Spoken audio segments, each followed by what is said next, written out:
Hallelujah. Ikireting nga Rabi, good evening everyone. Good evening. Saan man kayo naroon, praise God for joining us. And thank you for this another opportunity for us to learn and study the Word of God. So praise God for greetings from Banbury. Hallelujah. Praise God. Sige. Let's open our Bibles in the book of Numbers. And we're going to study the series Possessing the Land. And iti adalan tayo sa kakabsat kat the importance iti command ni Apo Diyos for us to go and possess the land. Sometimes people do not really take seriously iti Great Commission. But we are going to see this evening nga very critical po itong command na ito na pag hindi natin gagawin ay it's very consequential itong command ng Panginoon na ito dahil this is the parallel of the command of God in the Old Testament for the people to go and possess the land. Amen. So the book of Numbers speaks clearly of how important it is for us to go and possess the land. Numbers speak. Yan po ang title natin, no? Numbers speak. Yan. Isn't it that talagang ang numbers, they speak. You go to the doctor and they see your numbers. Yun. Pag medyo mataas yung number, may sinasabi. Di ba? Ganun. Ganun pong nangyari sa akin eh. The numbers speak, and that's why the doctor said, I have to put you on medication. Sabi niya, your numbers are happy sa akin niya. So, I said, okay. When our age speaks, correct? Numbers speaks. Bilis na. So, the same is true in the book of Numbers. It speaks clearly why this is called Book of Numbers. Maybe many of you, many of us before, hindi natin alam bakit ba Numbers ito. No? Tonight, you're going to see why this is called Book of Numbers.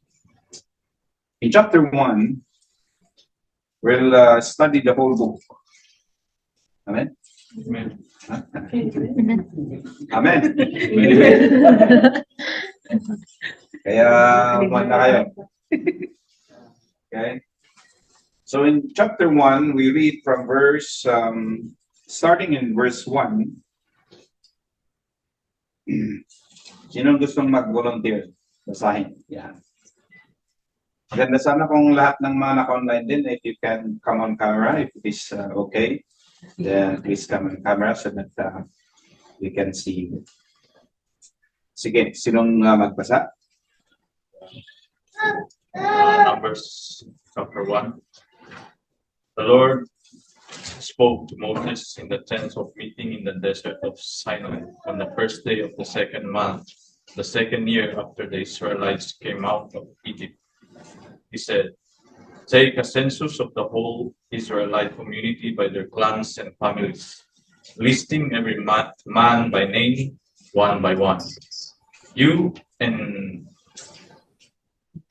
Aaron are to count according to their divisions all the men in Israel who are 20 years old or more and able to serve in the army.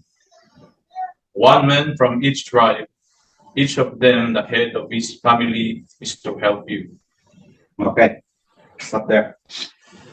All right, so the book of Numbers, very clear na, inumpisahan niya dito, is actually about numbers. of how many Israelites are there. That's why it begins with the census. Amen.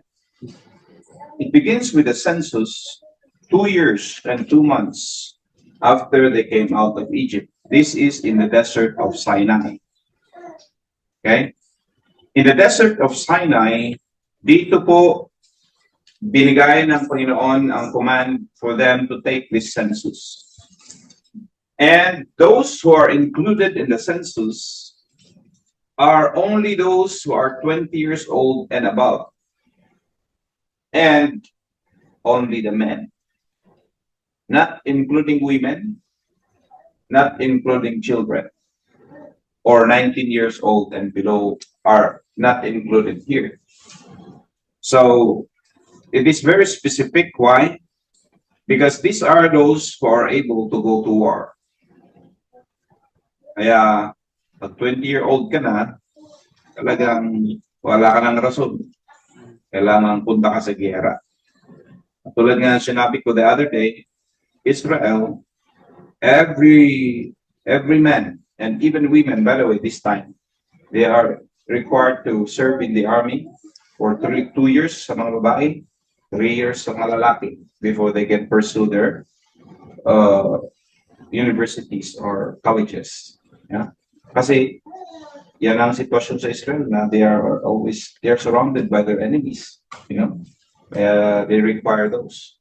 So first time ko sa Israel noon, sabi ko, bakit yan? Babata ng mga ito yung sundalo sila, that they are all everywhere. And ganun pala dahil hindi lang citizens military training, kundi andun na actual na kaagad. Amen. So if you look at this number of the Israelites, ibig sabihin, even if we do not know yet the number, for example, so it's just the men 20 years old and above, not including women, and by the way, not including Levites. The Levitical tribes are not included here also.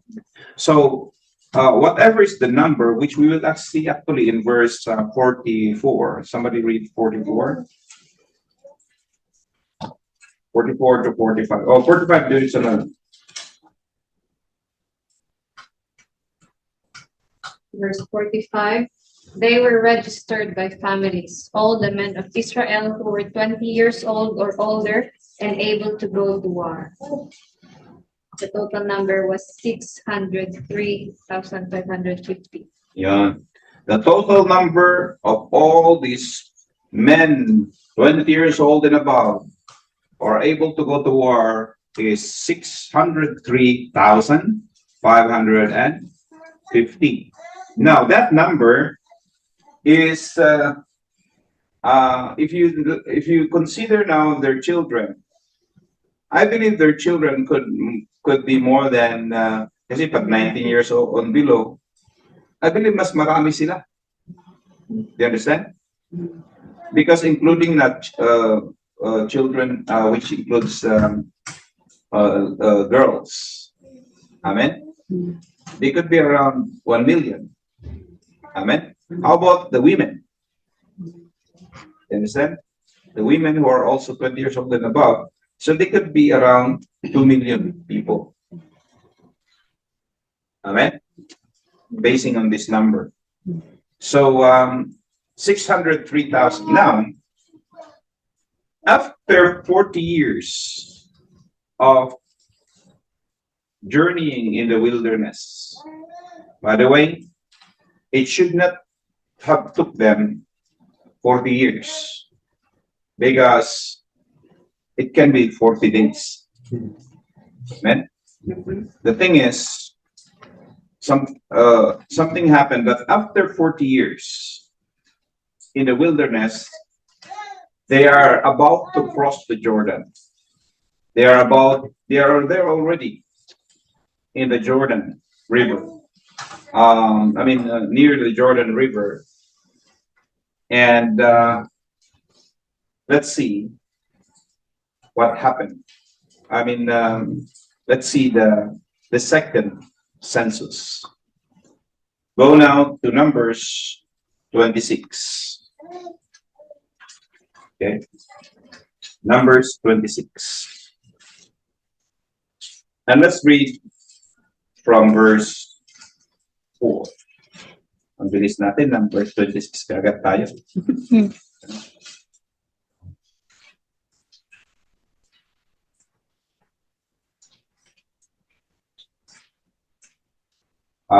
Let's read verse 1. Somebody read verse 1. Numbers 26.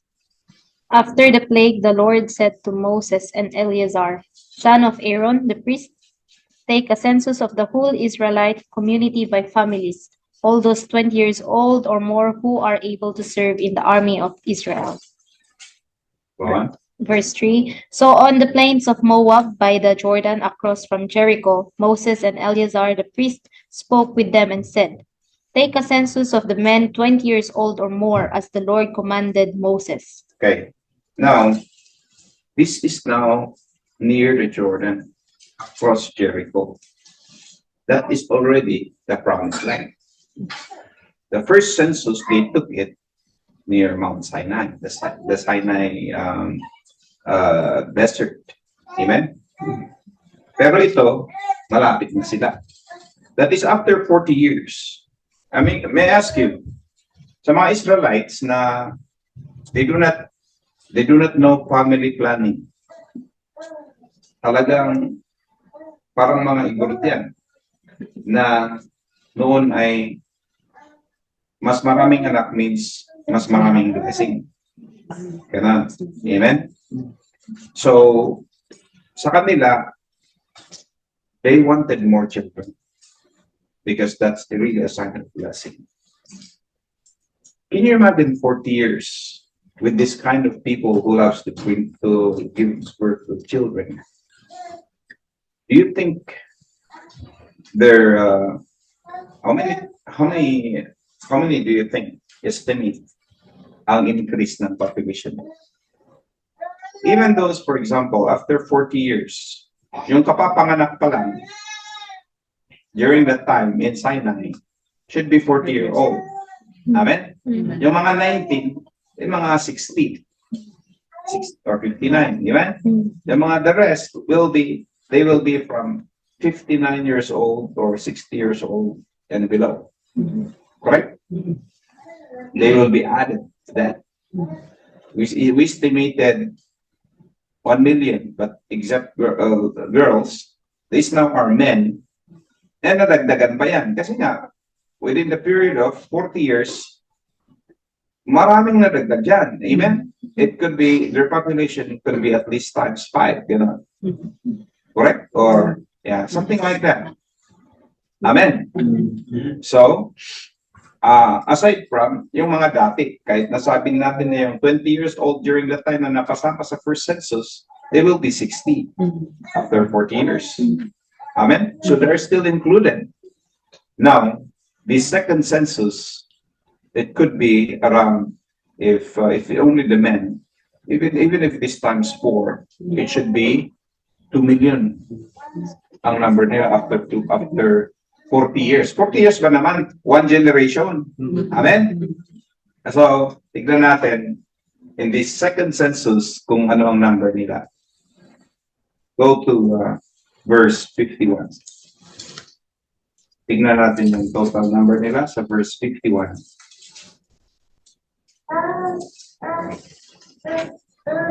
Basahin. The total number of the men of Israel was 601,730. Now, compare that to the first census. The first census was 603,550. The second census is 601,000. And that is after 40 years. Bakit ganoon? Sinong nangyari doon? What happened there? Ito na po yung question. That's why this book of Numbers, speak of Numbers. Why? Because after 40 years na dapat na mag-increase ang number nila, nabawasan pa. What happened? Amen? And this is the question we need to ask now. What happened here? Why is it that instead of their population increasing, it decreased after 40 years? Ano? This is related to possessing the land. Amen? I guess that's why I told you, it is a serious matter. What happened here? Let's go back in between. Kasi nasa 26 tayo eh. Let's go to chapter 13 of Numbers. Para makita natin kung ano ang rason kung bakit ganun ang naging resulta ng second census after 40 years. Let's see. In chapter 13, sabi dito, pakibasa ulit. Chapter 13. The Lord said to Moses, "Send some men to explore the land of Canaan, which I am giving to the Israelites. From each ancestral tribe, send one of its leaders." So at the Lord's command, Moses sent them out from the desert of Paran. All of them were leaders of the Israelites. These are their names. From the tribe of Reuben, Shamuel, son of Zakur. From the tribe of Simeon, Shaphat, son of Hori. From the tribe of Judah, Caleb, son of Jephunneh. From the tribe of Issachar, Igal, son of Joseph. From the tribe of Ephraim, Moshe, son of Nun. From the tribe of Benjamin, Palti, son of Rahu. From the tribe of Zebulun, Gadiel, son of Zodi. From the tribe of Manasseh, the tribe of Joseph, Gadi, son of Susi. Okay. Sige lang. From the tribe of Dan, Amiel, son of Gemali. From the tribe of Asher, Setur, son of Michael. From the tribe of Naphtali, Nabi, son of Both. From the tribe of Gad, Joel, son of Maki. These are the names of the men Moses sent to explore the land. Okay. Moses gave Hosea, son of Nun, the name Joshua. Okay, so what tribe is Joshua coming from? From Ephraim. So Ephraimite po si Joshua. Si Caleb is from Judah. Amen. Now, bakit kaya sinulat ng Panginoon ang kanilang mga pangalan? Why? Because these are men. It is through them that the course of history has changed. These are people who are responsible kung bakit nagkaganon ang nangyari sa kanila. These names. Okay? Tignan natin. Alam nyo, ang nangyari dito, they were told to go. Now, let's see. So in verse 21, they went and explored the land from the desert of Sin as far as Rehob toward Lebo Hamath. They went up through the Negev and came to Hebron, where Ahiman, Shishai, and Talmai, the descendants of Anak, these are giants, live.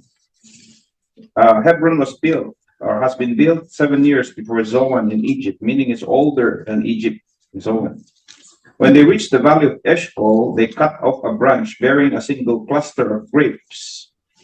Single cluster of grapes, pero 2 of them carried it on a pole between them. Look at that. Yeah?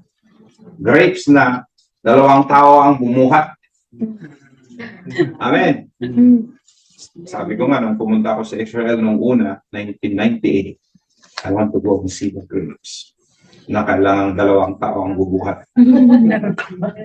Nung pumunta ako, wala naman. And then naalala ko, siguro extinct na mga ito.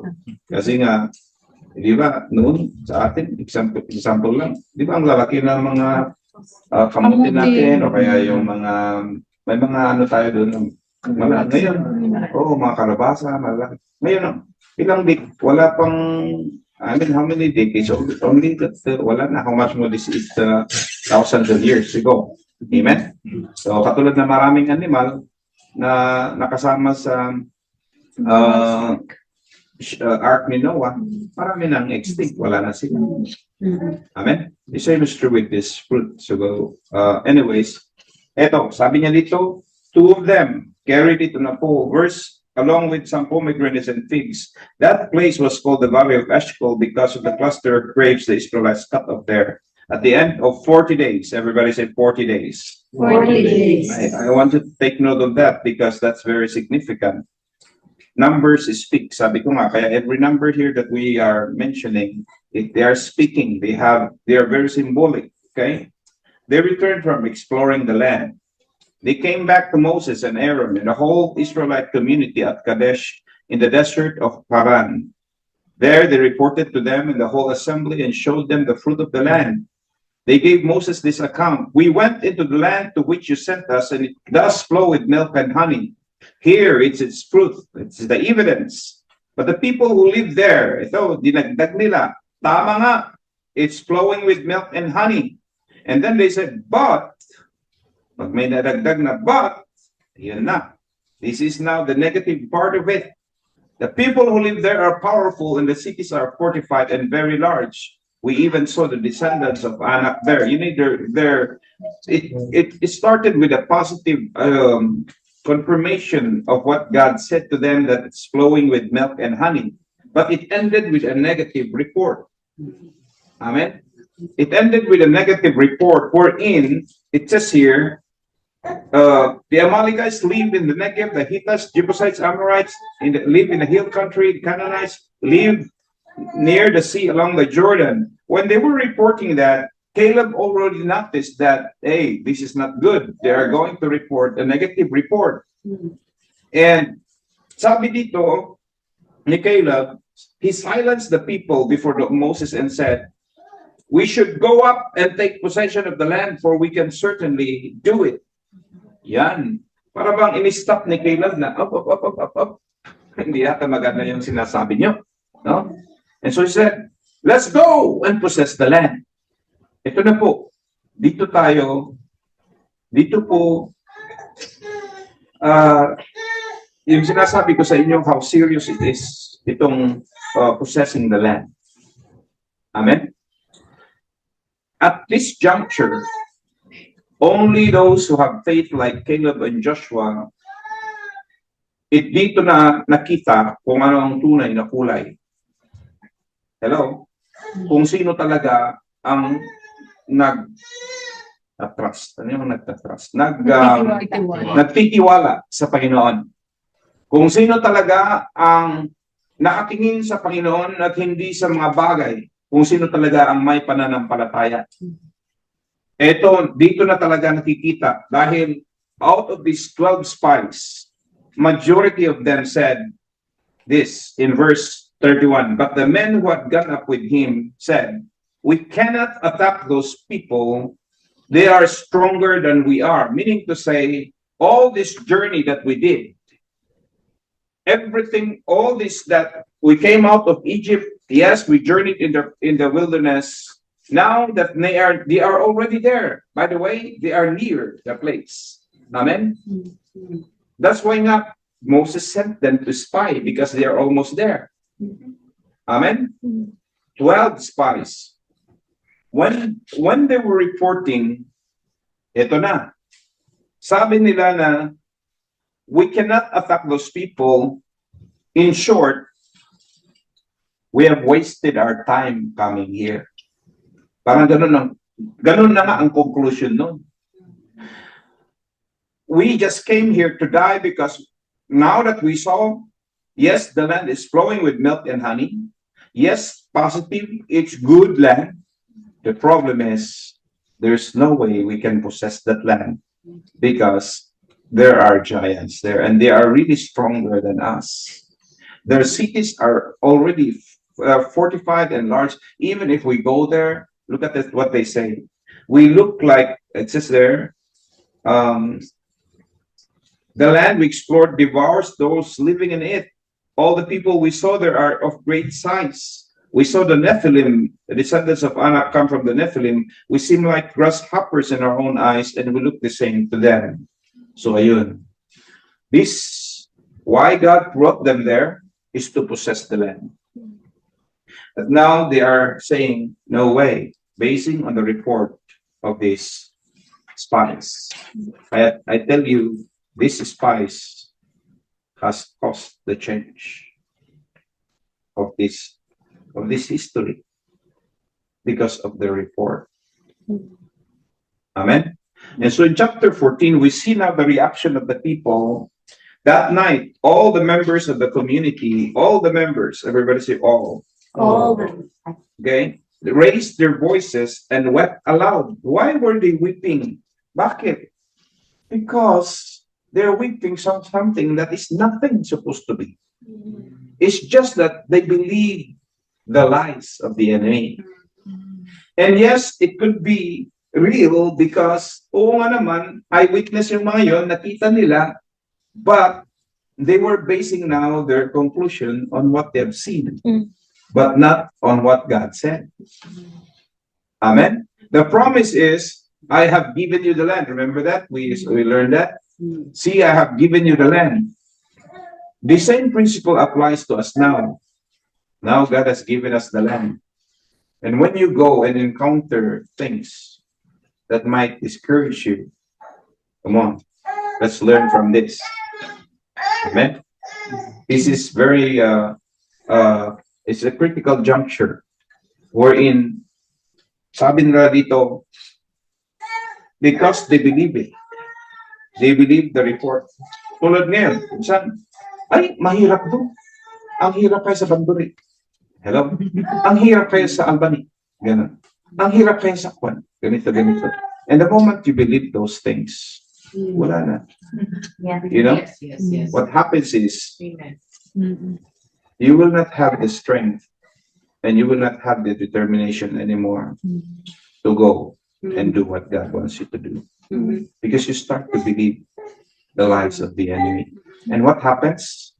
Those people who are supposed to be saved will be, paano na sila maligtas? They will be lost.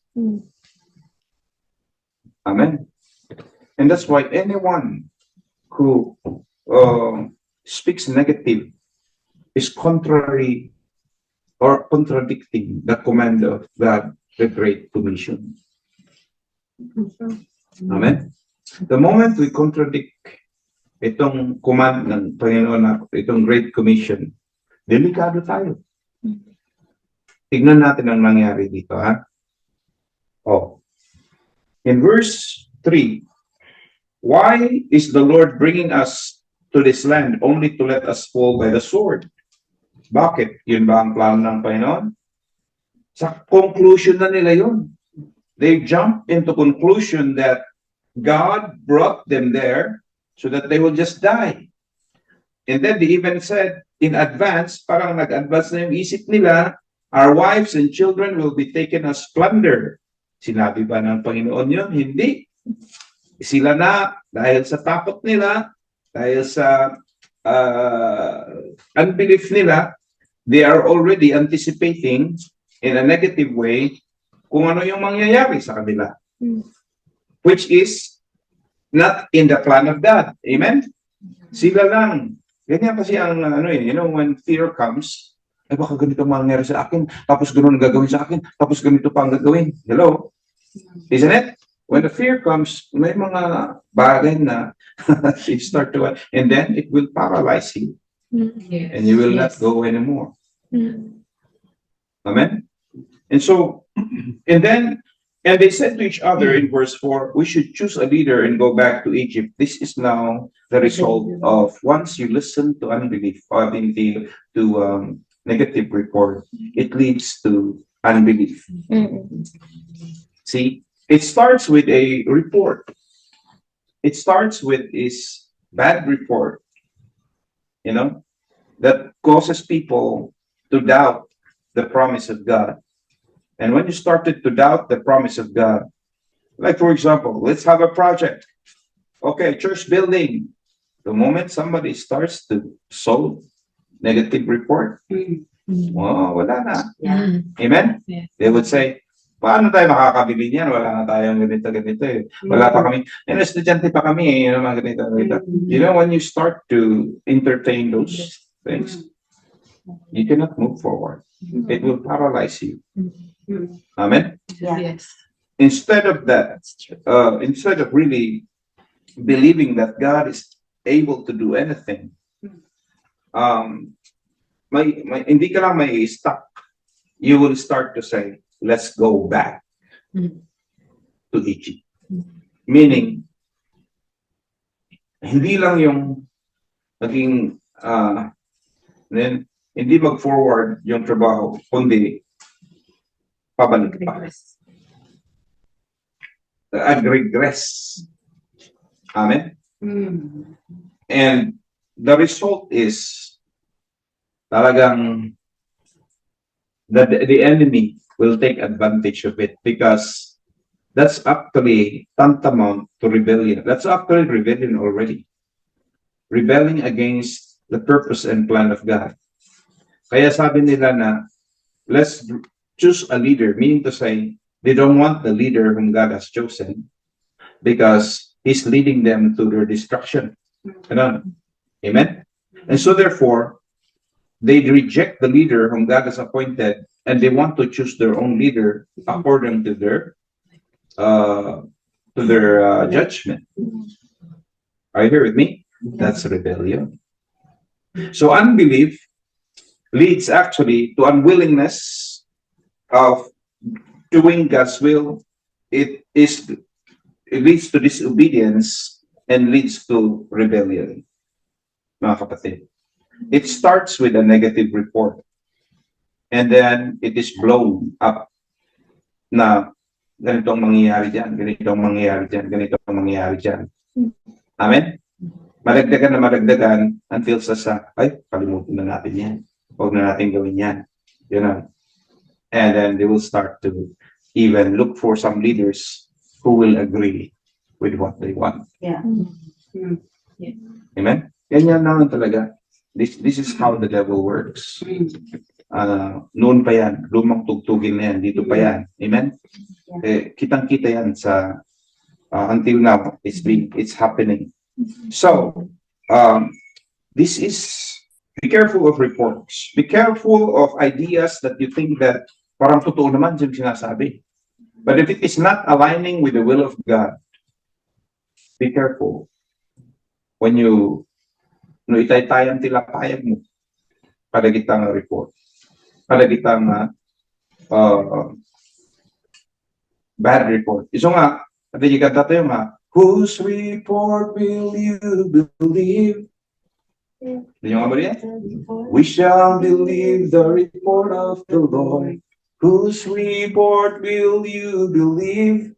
We shall believe the report of the Lord. His report says, I am healed. His report says, I am filled. His report says, I am free.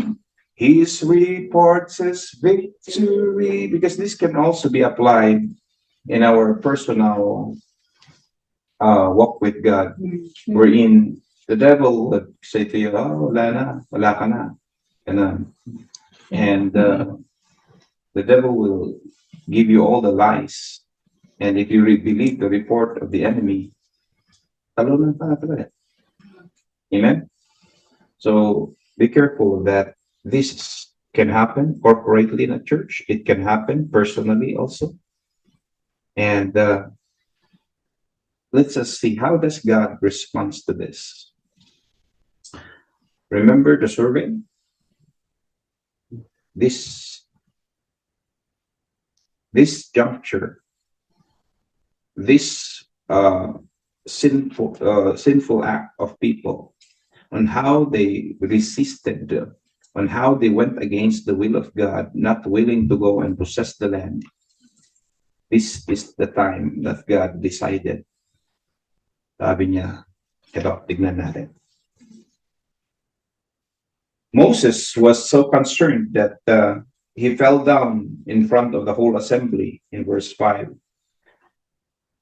And Joshua, son of Nun, son of Caleb, who were among them, had explored the land, tore their clothes, and said to the entire Israelite assembly, "The land we passed through and explored is exceedingly good. If the Lord is pleased with us, he will lead us into that land, flowing with milk and honey." You see, Caleb and Joshua are trying their best to convince the people. The thing is, majority is agreeing together na they cannot do it.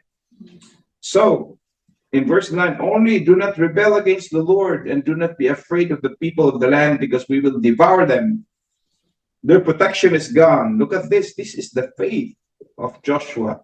Kaya pag possessing the land is, you have to already see the victory of God. Amen? You have to look at it already now. Their protection is gone. Everybody say, their protection is gone. Their protection. So, see that? But the Lord is with us, so do not be afraid of them. Kaya ito po, this is what we need. These are, once we possess this kind of faith, you belong to the Joshua generation. Dagita timako ng Joshua generation. It is not relying on your age. Ureno lakay kan. No, you have this kind of faith. You belong to the Joshua generation. Tell your neighbor, amen. Amen. Amen? Ganyan. Amen. Now, instead of being encouraged, the whole assembly talked about stoning them in verse 10. Then the glory of the Lord appeared at the tent of meeting of all the Israelites. Ito na, galit na ang Panginoon. The Lord said to Moses, "How long will these people treat me with contempt? How long will they refuse to believe in me in spite of all the signs I have performed among them?" Oo nga naman. Sabi ng Panginoon, you have been living on a daily miracle. Aside from all the miracles he did in Egypt and the miracles of the Red Sea being parted, and they saw all their enemies drowned in the Red Sea. After all this and all these miracles of the cloud by day, the fire by night, is a daily and even during the night sign that God is with them. Amen. I mean, they were living in a daily, every moment miracle, and yet when they faced the giants, they were so afraid. Hello? Well, sometimes we are like that too. But that's why these are written in order for us to not to repeat the history that has happened. Kaya, ito, galit ang Panginoon. Sabi ng Panginoon, verse 12, "I will strike them down with a plague and destroy them, but I will make you into a nation greater and stronger than they." And then Moses, being always an intercessor, he said, he interceded and he pleaded with to God. And so in verse 17 and verse 20, let's go there. Yeah. Now the Lord replied, "I have forgiven them as you asked." God is so gracious. Amen. Amen. Kaya lang, mayroong consequence ito. Ito na po when God has drawn the line. Dito, sabi niya, "Nevertheless, as surely as I live, and as surely as the glory of the Lord fills the whole earth, not one of those who saw my glory and the signs I performed in Egypt and in the wilderness, but who disobeyed me and tested me 10 times. Numbers speak. 10 is a number also that sticks. 10 times, sabi ng Panginoon dito, they tested me 10 times. Now, the Lord said, that's it. Not one of them will ever see the land I promised on oath to their ancestors. No one who has treated me with contempt will ever see it. But because my servant Caleb has a different spirit and follows me wholeheartedly, I will bring him into the land he went to, and his descendants will inherit it. Since the Amalekites and Canaanites are living in the valleys, turn back tomorrow and set out toward the desert along the route to the sea. Sabi ng Panginoon, balik kayo. Malapit na sila, andun na. But this is when God said, no. I've forgiven them, but they will not enter the land. And so, go back. And so, why do they have to go back? They'll go back and round and round and round and round for 40 years. Sabi ng Panginoon dito, verse 26. The Lord said to Aaron, How long will this wicked community grumble against me? I have heard the complaints of these grumbling Israelites. So tell them, as surely as I live, declares the Lord, I will do to you the very thing I heard you say. In this wilderness, your bodies will fall, every one of you, 20 years old or more, who was counted in the census. Amen? See that? Kaya nag-census sila nung una. Now, those who were included in the census, 603,550 minus 2. Why minus 2? Caleb, can you imagine that whole army that was included in the first census? All of them died in the desert. Kaya, that explains why the second census was even lower. You get it? One, this is how serious it is to neglect the command of God to go and possess the land, because it speaks of their unbelief, and their unbelief leads to rebellion. Amen? Kaya sa atin dito, seryosohin natin to, ha? Amen. Amen? Amen. Seryosohin natin ang possessing the land dahil Yes. dito pala, this is where these numbers speaks to us, speaking that, hey, don't take this for granted. Sabi dito, in this wilderness, verse 29, you will fall, your bodies will fall, every one of you 20 years old or more, who was counted in the first census, in the census, who has grumbled against me. Not one of you, see that, will enter the land I swore with uplifted hand to make for your home, except Caleb, son of Jephunneh, and Joshua, son of Nun. So minus 2 lang. As for your children that you said would be taken as plunder, I will bring them in to enjoy the land you have rejected. Oh. But as for you, your bodies will fall in this wilderness.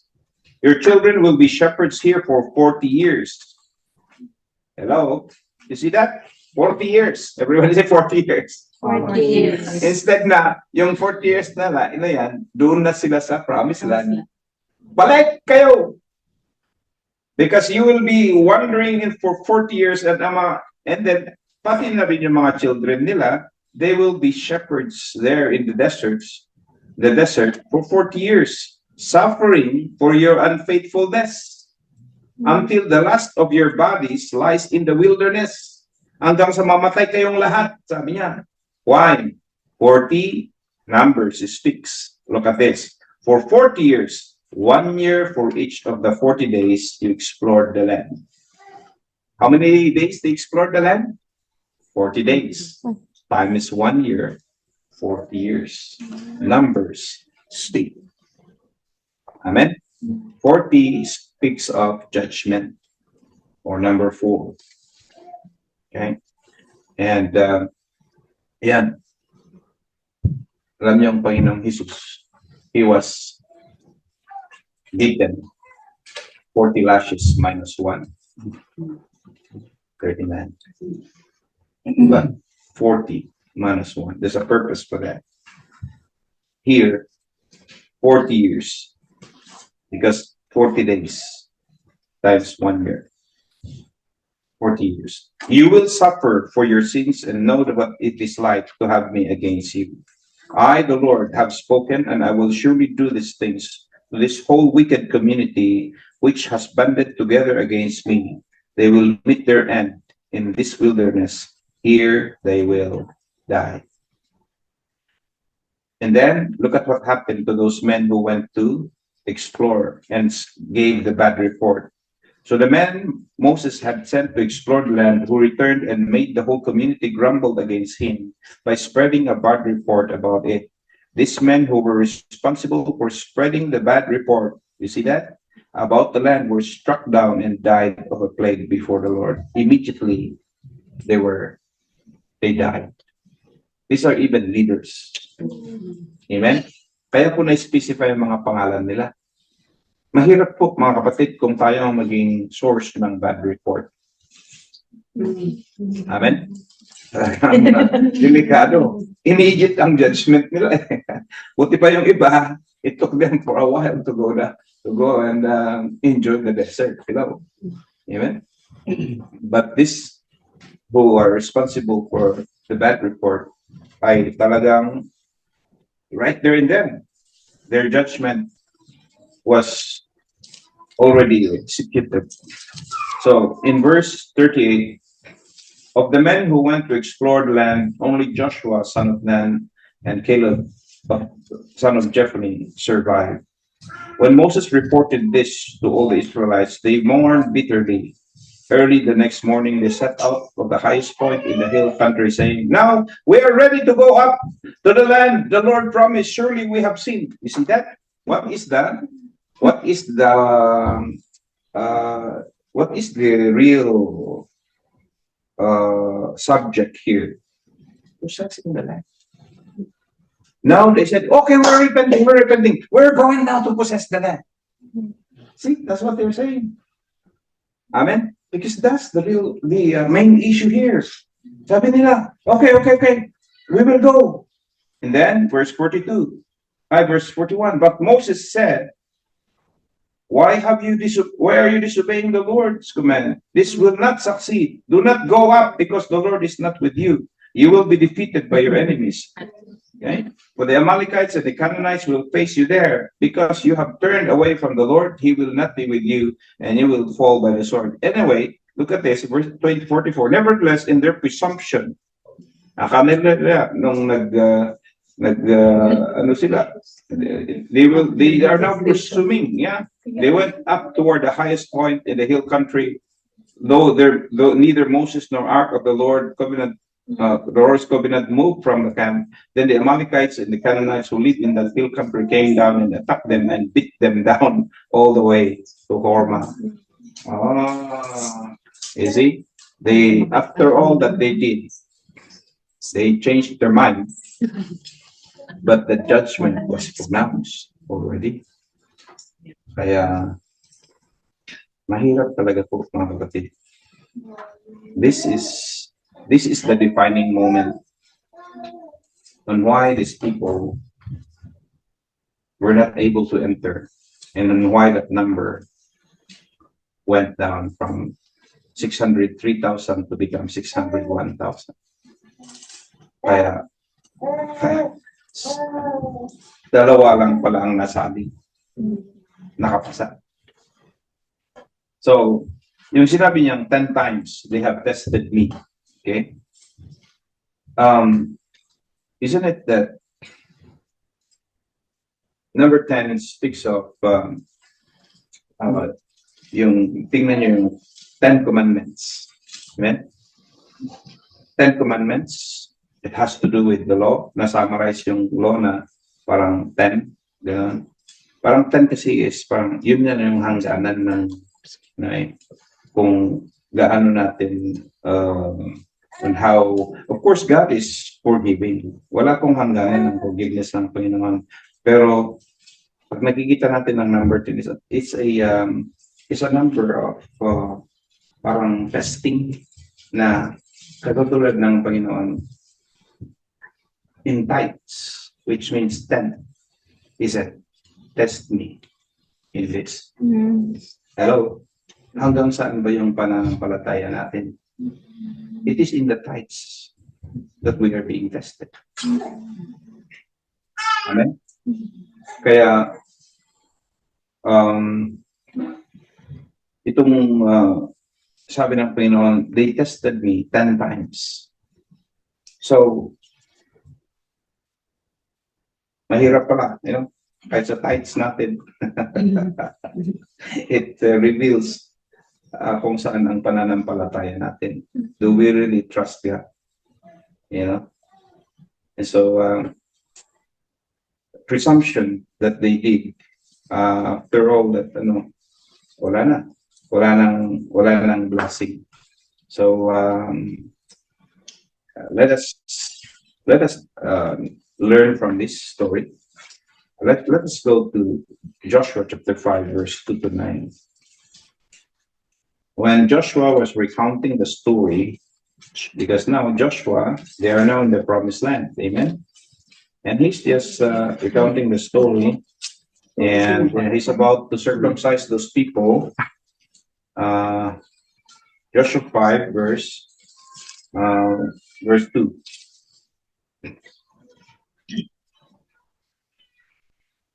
Pakibasa. At that time, the Lord said to Joshua, "Make flint knives and circumcise the Israelites again." So Joshua made flint knives and circumcised the Israelites at Gibeath Haraloth. Now this is why he did so. All those who came out of Egypt, all the men of military age, died in the wilderness on the way after leaving Egypt. All the people that came out had been circumcised, but all the people born in the wilderness during the journey from Egypt had not. The Israelites had moved about in the wilderness 40 years until all the men who were of military age when they left Egypt had died, since they had not obeyed the Lord. For the Lord had sworn to them that they would not see the land he had solemnly promised their ancestors to give us, a land flowing with milk and honey. So he raised up their sons in their place, and these were the ones Joshua circumcised. They were still uncircumcised because they had not been circumcised on the way. And after the whole nation had been circumcised, they remained where they were in camp until they were healed. Okay, this place is called Gilgal. If you go to verse 9, Verse 9. verse 9. Then the Lord said to Joshua, "Today I have rolled away the reproach of Egypt from you." So the place has been called Gilgal to this day. Gilgal, rolled away. Amen? And now, alam niyo ang bagong mga generation na ito, they are now circumcised. And for us also, in order for us to go and possess the land, we need also to be circumcised. Amen? The circumcision that the Lord is saying here is in Jeremiah chapter 4, verse 4. Jeremiah 4:4.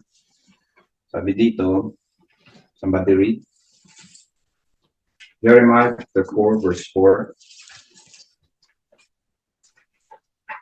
Saan nga ang napahanap? Jeremiah 4:4. It says, "Circumcise yourselves to the Lord.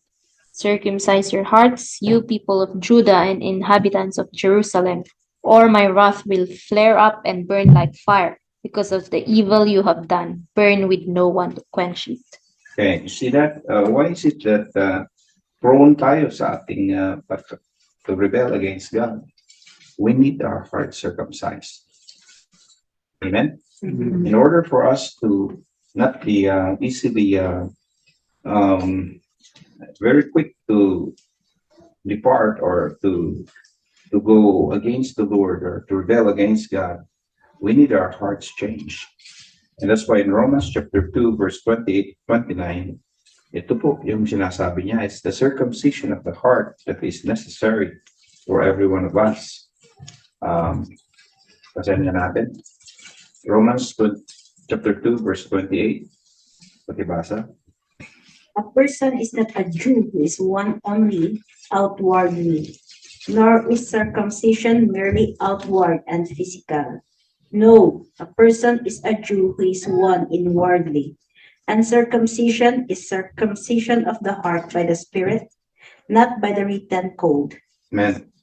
So, ito po ang kailangan natin mga kapatid. Actually, it is us being filled with the Holy Spirit. Amen.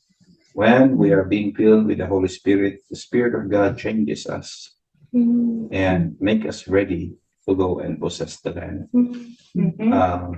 Ito po ang isang kailangan natin. Otherwise, I tell you, I don't know if it is 100% that everyone is into this. When I said, let's divide the land, let's go. I'm not sure if everybody is saying, yes, you know, because I don't see every heart. But I tell you, if you feel like you're not into it so much, you better reconsider. Because, anong gagawin mo? Anong gusto mong gawin? Are we not supposed to say yes to the commander-in-chief? Sabi ko nga, commando tayo. Amen? But kung meron tayong resistance, it means we need our hearts circumcised. Yes.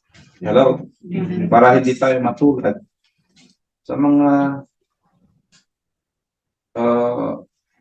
first census people. Amen? Who rebelled against God, although in the end, they changed their mind. Hello? But it was too late for them. Buti na lang sa atin in this period of grace, praise the Lord, because if we have not been that much into what God is saying us, we can change our mind and let's go. Amen? Amen. And let us really allow the Lord to lead us and allow God to use us. The Great Commission is still the same principle as going to possess the land. If God took that so seriously to the point that all those people whom He brought out of Egypt, you see, tayo, we are already brought out of Egypt. Katumbas din ng mga Israelites who were brought out of Egypt, and yet the Lord did not allow them to enter the promised land. Amen? Listeners to with us. There's somebody who said, if you do not have the desire to bring with you someone to heaven, you may not enter it yourself. Kung wala kang desire to bring someone with you to heaven, there's a tendency hindi ka rin makakapasok. Why?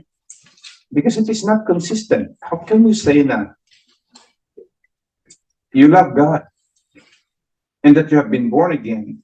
One of the evidence of being born again and that what we love God is the desire to share to others what you have heard.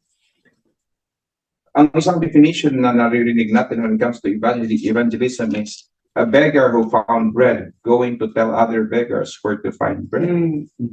Amen? Ay, alam namang ikaw, ang dami mong kakilalang beggar. Ikaw ang nakahanap, tapos ay, kain ka lang ng kain din, nakalimutan mo na sila. Are you here with me? What kind of people are we? Amen? So it just shows how the same principle applies. If we are comfortable now to go to heaven, but we do not have the desire for others, there's a question whether we are truly born again or not. Amen? For a true born again person will start also to care for others. Yan po. Kaya, ito po, kaya nandito ang Book of Numbers. Why is the Book of Numbers in the Bible? To tell us that God is serious about numbers. Amen. Amen? Amen. What is that number? The number of people that needs to be saved. He wants all people to be saved. Amen. So I hope that we learn something, Yes. that we will take seriously Yeah. ang salita ng Panginoon. Let's pray. Thank you. Heavenly Father, we thank you so much, O God, for speaking to us again and even teaching us all these words that you have put in this book, your words, the Bible. And thank you, God, that you will give us the grace. Help us indeed to take seriously the Great Commission. Help us indeed, Lord, to to have faith and not to believe evil reports, Yes. but to believe your report to God.